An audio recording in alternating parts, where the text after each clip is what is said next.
मनुष्य की जो हाथ और पैरों की जो रेखाएं हैं वो किसके आधार से बनती हैं, और वो मनुष्य के जीवन में हमेशा बदलती रहती हैं।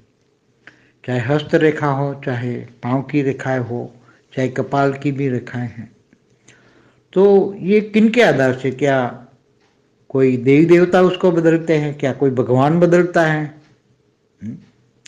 तो बहुत अति सूक्ष्म जो ज्ञानी तो आत्मा है वो समझ पाएगी कि हर कोई आत्मा का एक सूक्ष्म शरीर होता है, और सूक्ष्म शरीर में कारण शरीर होता है, कारण शरीर के अंदर परम महाकारण शरीर होता है।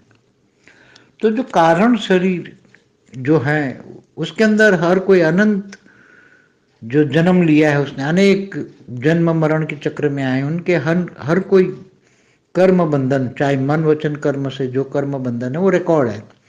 और कारण शरीर में जो रिकॉर्डेड हैं वो ही जब सूक्ष्म शरीर में आता है, और सूक्ष्म शरीर जब बदलता है तो स्थूल शरीर में हर कोई चीज बदलती है, चाहे रूप रंग सब कुछ बदल जाता है।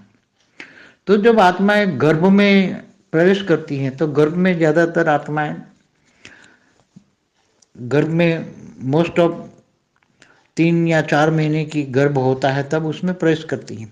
तो कई आत्माएं गर्भ में निराकार स्टेज में प्रवेश कर लेती हैं, फिर निराकार में जाकर अपना आकार बड़ा करके फिर गर्भ पूरा मनुष्य जैसा बनाती हैं। कभी कोई आत्मा अपना सूक्ष्म रूप में उस गर्भ में प्रवेश करती हैं, मगर ज्यादातर 90 दिन से 120 दिन में वो प्रवेश कर लेती हैं। तो वो प्रवेश कर जाती हैं, तो जब आत्मा उस गर्भ में प्रवेश कर जाती हैं तो गर्भ जैल बन जाता है। तो वो गर्भ जैल के अंदर प्रवेश कर जाती है तो उसका सूक्ष्म शरीर जैसा होता है ऐसा ही स्थूल शरीर बनता है। गर्भ के अंदर ही जैसा सूक्ष्म शरीर होता है ऐसा स्थूल शरीर बनता है। और सूक्ष्म शरीर कारण शरीर के आधार से होता है, कर्मों के कारण कारण शरीर बनता है।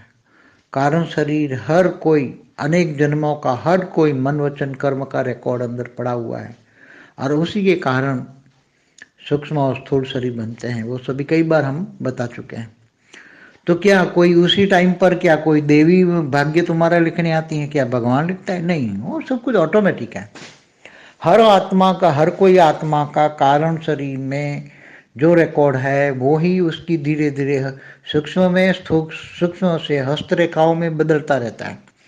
पांव की रेखा, इवन मनुष्य का रूप रंग भी धीरे धीरे बदल जाता है।